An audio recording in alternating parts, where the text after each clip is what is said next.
19h GMT à Moribabougou, d'où nous émettons depuis Bamako. C'est l'heure de faire un nouveau point sur l'actualité nationale et africaine. Un seul titre dans votre édition d'aujourd'hui.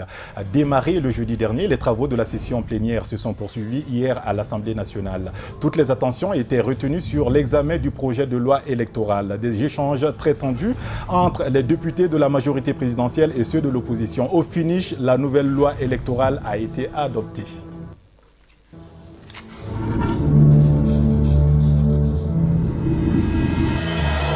Nous sommes le samedi 10 septembre 2016. Bonjour, bonsoir mesdames et messieurs. Bienvenue dans cette édition d'information sur Chérifla TV. Nous commençons par un communiqué de presse qui nous émane du ministère de la Défense et des anciens combattants, dont voici le libellé. Des assaillants armés ont perpétré ce vendredi 9 septembre 2016 vers 9h45 une attaque contre une escorte des forces armées maliennes. L'attaque est survenue sur l'axe Douanzan-Gao dans les environs de Bouni. Elle a fait 3 morts et 2 blessés graves dans les rangs de nos forces. 2 véhicules ont été endommagés. Un détachement a été dépêché sur les lieux de l'embuscade pour secourir les blessés et ratisser la zone. En cette occasion douloureuse, le ministre de la Défense et des anciens combattants présente ses condoléances aux familles des disparus et les assure de la reconnaissance éternelle de la nation.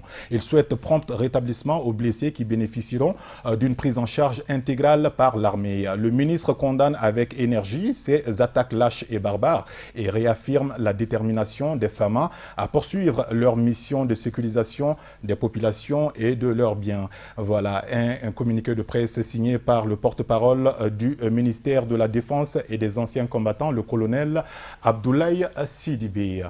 Je vous l'annonçais en titre. Après son adoption en Conseil des ministres le 15 juin 2016, le projet de loi portant modification de la loi électorale était à l'ordre du jour de la plénière de l'Assemblée nationale ce vendredi 9 septembre. À l'issue des débats houleux entre les députés de la majorité présidentielle et ceux de l'opposition, les commissions parlementaires ont apporté plutôt 92 amendements au nouveau texte avant la suspension des travaux intervenus dans l'après-midi. Travaux qui se sont poursuivis tard dans la nuit et finalement, les partis sont parvenus à adopter cette nouvelle loi électorale. Amadou Kamara et Samba Traoré étaient présents pour Chérifla Actualité. Cette relecture de la loi électorale vise à prendre en compte les orientations politiques et institutionnelles de l'accord pour la paix et la réconciliation au Mali, issu du processus d'Alger. Mais je pense très sincèrement que la relecture de la loi électorale, contrairement à mon frère Mariko, est une avancée, car les différentes modifications apportées au texte de la loi s'inscrivent toutes dans la logique d'un approfondissement du processus démocratique en tenant compte des expériences récentes de notre pays et d'une adaptation aux évolutions qui sont annoncées ou qui sont souhaitables par rapport à l'accord de paix. Nous avons vu dans d'autres pays des expériences qui font qu'un plan de ramassage et d'acheminement des résultats, ces 2 aspects sont de la prérogative de l'administration. Mais ici, ce que nous proposons, c'est qu'un plan de ramassage et d'acheminement soit défini, que les délégués des candidats ou listes des candidats en soient informés. Au besoin, si l'administration peut les assister, qui sera sûr sur le bon acheminement de nos résultats de vote, ce serait très bien et une innovation. C'est le sens de cet amendement. Merci, Président. S'il était possible de grouper tous les amendements proposés par l'honorable Adama Kane, parce que nous avons jugé au niveau de la commission que tous ces amendements sont sans objet. Ils ne sont pas pertinents pour nous, mais nous allons demander à l'auguste Assemblée et à l'honorable Adama Kane si nous pouvons en tout cas grouper tous les amendements et les voter ensemble. C'est une procédure qui encadre ces projets de loi. Il ne faut pas se soustraire à la démarche. Maintenant, pour le reste, vous parlez des communes. L'an dernier, il y a une trentaine. Mais le collège est convoqué sur l'étendue du territoire. Je ne veux pas trop m'étendre sur cette question d'autorité intérimaire. Ça a été répondu, j'ai apporté des précisions. Et pour le reste, il faut appliquer cette loi 052 dans toute sa teneur. On a simplement dit qu'il y a un travail politique à faire au niveau des partis pour faire que, au niveau des candidats, même pas des partis, au niveau des candidats, pour que les listes de candidature puissent respecter cette procédure, minimiser le nombre de rejets. C'est une précaution d'usage. Mais dans la pratique, il s'agit bien d'appliquer la loi.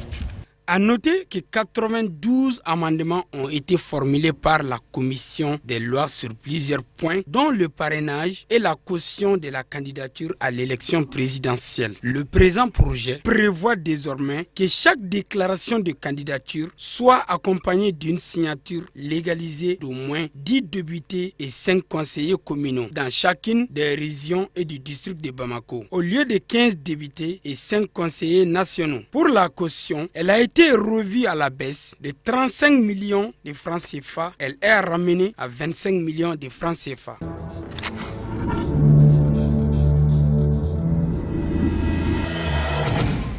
Auparavant, cette session plénière a consacré une bonne partie aux amendements formulés par les députés de la majorité et ceux de l'opposition. Il s'agit d'élire les conseillers des cercles au suffrage universel direct, comme pour les autres niveaux de collectivités territoriales, de proposer les cas échéants dans la loi électorale et dans la charte des partis politiques. Envisager toute mesure pouvant traduire efficacement les préoccupations exprimées dans l'accord pour la paix et la réconciliation, de nature à assurer plus de cohérence entre la loi électorale et les textes qui régissent la décentralisation. Monsieur le Président, cet amendement propose l'instauration d'un débat public télévisé entre les deux candidats qualifiés pour le deuxième tour des élections à la fonction présidentielle. Nous estimons que ça peut être une innovation et rien ne s'oppose à cela. Nous proposons de maintenir cet amendement et que nous puissions nous soumettre à cet exercice démocratique. Nous sommes contre cet amendement-là pour la simple raison que le choix doit être laissé aux candidats vraiment de vendre leur projet de société. Et puisque la Cour ne s'auto-saisit pas, alors elle a laissé passer, mais elle trouve que c'était simplement illégal. Il aurait suffi qu'un candidat proteste pour que la Cour annule les 10 millions. Maintenant, on ne passe plus par la fraude, on dit de façon péremptoire qu'il faut payer 25 millions de francs CFA. On est en plein régime de la plutocratie, mais pas de la démocratie. De la plutocratie, et je suis bien placé pour le dire, pour avoir été 3 fois candidat à l'élection présidentielle. Moi, j'ai fait mes élections présidentielles, les dernières à 21 millions de francs CFA, pour avoir un score dont je ne me plains pas. Parce que simplement, j'ai compris que nos citoyens veulent autre chose que l'argent. On leur impose l'argent. On leur impose la fraude. L'élection de 2007, où j'étais candidat, j'ai fait mes élections, l'élection présidentielle à 3 750 000 francs CFA, pour être 3e sur 9 candidats, déclassé le lendemain en 3 heures de temps à la 4e position sur 9 candidats. 3 750 000 francs CFA. Donc, je suis très bien placé pour poser ce problème-là, dans la mesure où je sais aussi quelles difficultés nous n'avons pas eu lorsqu'il faut discuter avec des conseillers élus de payer 1,5 million, 2 millions, 3 millions, 5 millions. Dieu merci, je n'avais rien payé. Monsieur le Président, je pense que, honnêtement, franchement, ce code plane un peu bas. Il plane vraiment bas par rapport à l'espérance et aux espoirs suscités aujourd'hui. Le pays se trouve dans une situation extrêmement difficile. Je pense que ce n'est pas de la rigolade que de passer un code de cette envergure-là. S'agissant du parrainage, s'agissant de la caution d'abord, vraiment la caution de 30-25 millions, c'est trop, c'est excessif. C'est de mettre fin au financement des démembrements. Sinon, pour le reste, j'ai rappelé simplement la disposition qui devrait être prise au niveau de la CENI et qui devrait consacrer la fin de sa mission. Cela relève de la responsabilité du président de la CENI. Concernant les Maliens de l'extérieur, j'aurais bien aimé suivre l'honorable qui a évoqué la question, mais c'est une loi organique qui en décide. Si on ne change pas de disposition au niveau de cette loi, dans la présente loi, enfin dans ce projet de loi, on ne saurait pouvoir disposer pour l'avenir. Le nouveau texte comprend 209 articles répartis en 8 titres et quelques innovations portant notamment sur la prise en charge des dispositions de la loi instituant des mesures pour promouvoir le genre dans l'accès aux fonctions nominatives et électives. Voilà, merci à notre équipe de reportage, Amadou Kamara. En cette veille de fête d'Aïd el-Adha, tout le monde s'active pour les derniers réglages. Pendant que les dames ont à cœur de se faire belle, les hommes sont plutôt préoccupés par l'achat du bélier. Ce qui nous plonge dans une situation où la circulation est très embouteillée, occasionnant parfois des accidents très graves. La densité du trafic routier, c'est le sujet qui nous inspire aujourd'hui. Et Bourama Djaradi Benson et Ibrahim Koulibaly d'IB sont allés faire un tour en ville pour vous. En cette période de fête de Tabaski, force est de constater une circulation particulièrement dense à Bamako. Il en résulte des bouchons interminables, provoquant parfois des accidents graves. Ajoutez à tout cela l'impatience et la nervosité des usagers de la route. Tel est le triste quotidien de la circulation de Bamako à 48 heures de la Tabaski. La circulation est très désordonnée. Pour moi, c'est la faute aux autorités. Parce qu'à l'approche de la fête de Ramadan, nous nous sommes organisés entre nous de rester derrière les barrières pour faire nos ventes et laisser les voies plus libres. Mais pour cette fête de Tabaski, les barrières cassées n'étant plus là, offrant à chacun de faire des opérations sur les voies. Et aussi, à cette veille de fête, tout le monde se dirige vers les marchés, créant ainsi des embouteillages et des accidents.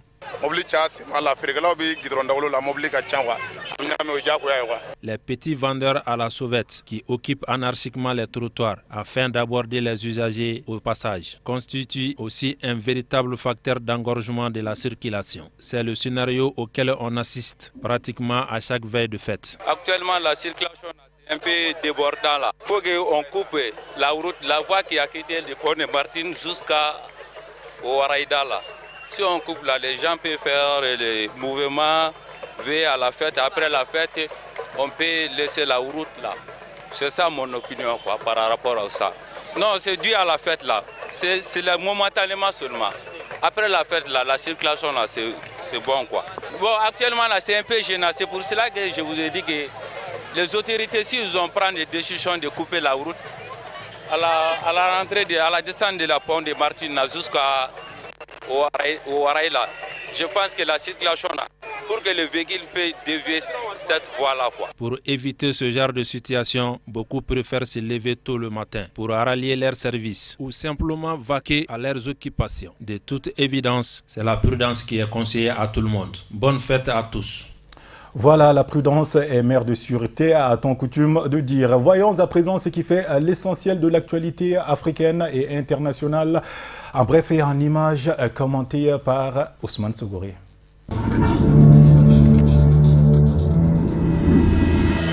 Une explosion dans une décharge d'enfouissement de produits avariés a fait au moins 2 morts et 61 blessés dans une commune à 40 km de Cotonou. Selon la police béninoise, on a enregistré au total 2 morts et 61 blessés à la suite de ce drame survenu dans cette décharge à Tori-Avam. Jeudi soir, a déclaré chef du service accident au commissariat central de Cotonou. Une entreprise de la place était venue déverser de la farine de blé avariée et l'a aspergée d'essence avant de mettre le feu, a-t-il relaté. La population s'est jetée sur des zones de la décharge qui ne brûlaient pas pour s'approvisionner en farine quand une explosion s'est produite. Les policiers étaient sur les lieux pour empêcher les populations de se ruer sur ces produits, mais ils ont été débordés très vite. Les décharges en Afrique de l'Ouest sont souvent incontrôlées et des matériaux toxiques s'y trouvent, notamment des équipements électroniques et chimiques qui sont jetés au milieu des ordures ménagères. De nombreux Africains sont poussés par la pauvreté à y chercher des produits à revendre ou à utiliser.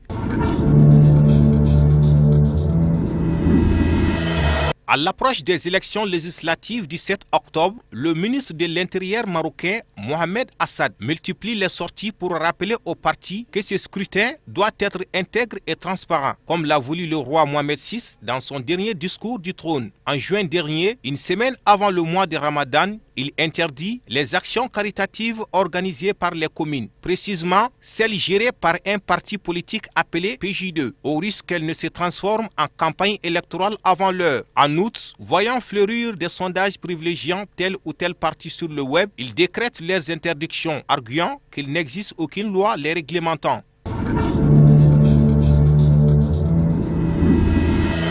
Les États-Unis et la Russie ont salué samedi 10 septembre la conclusion d'un accord. Scellé après une journée marathon de négociations à Genève, il vise à remettre en route le processus de paix en Syrie, en instaurant notamment une trêve durable dans l'ensemble du pays et en facilitant les opérations humanitaires. Ce cessez-le-feu devrait démarrer dans la nuit du dimanche 11 au lundi 12 septembre et coïncidera avec la fête musulmane de Eid el-Adha. Les États-Unis et la Russie annoncent un plan qui, nous l'espérons, permettra de réduire la violence et d'ouvrir la voie à une paix négociée et à une transition politique en Syrie, a déclaré le chef de la diplomatie américaine John Kerry, flanqué de son homologue russe Sergei Lavrov.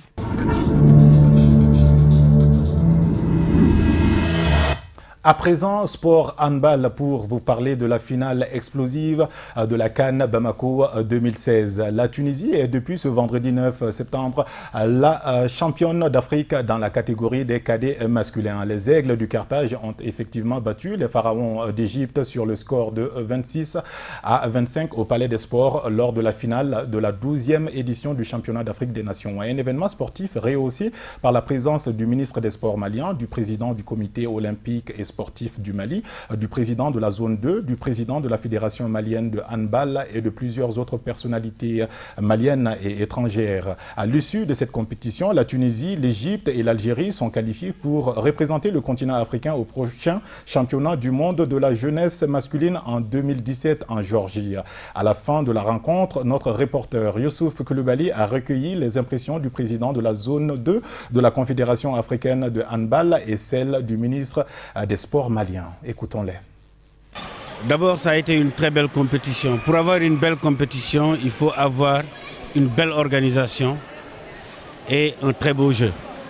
Et je pense que sur ces deux chapitres, la CAN des cadets, cette édition a été une belle édition. Du point de vue de l'organisation, le Mali a relevé le défi. Cela ne nous étonne pas, parce qu'il y a de cela 2 ans, en tant que président de la zone 2, nous avions organisé ici au Mali le Challenge Trophy. Donc les capacités du Mali à organiser des compétitions de cette nature, cela ne nous étonne pas, cela ne nous surprend pas. Cela rentre dans la tradition d'accueil de votre beau pays et cela s'est manifesté. Aucune délégation n'a eu à émettre la moindre critique, la moindre suggestion sur l'organisation qui a été parfaite à tous les points de vue. Les équipes qui sont venues également ont démontré que le handball au niveau africain est en train de se développer. Il faut s'en réjouir, car une des raisons justement qui ont fait que nous avions choisi le Mali pour abriter cette compétition, c'est d'aider un peu les efforts de la Fédération nationale du Mali dans sa volonté de vulgariser davantage la discipline. Je ne doute pas qu'au sortir de cette belle compétition, le handball malien va continuer de se développer. Depuis une semaine, les cadets africains dans le domaine du handball se sont donné rendez-vous au Mali ici. Donc 8 nations ont compéti. Et aujourd'hui, c'est la Tunisie qui a remporté le trophée. Mais je pense que c'est toute la jeunesse africaine à travers cette compétition qui a gagné. Et je tiens surtout à remercier le Mali. Certes, les cadets maliens n'ont pas obtenu de place ici, mais l'honneur qui a été fait au Mali, je pense que est très important. Et cette compétition permet à coup sûr de lancer, de vulgariser le handball dans notre pays. Donc chapeau à la commission d'organisation, à la fédération et à la confédération africaine et aussi aux responsables de la zone 2 pour la bonne organisation de ce tournoi.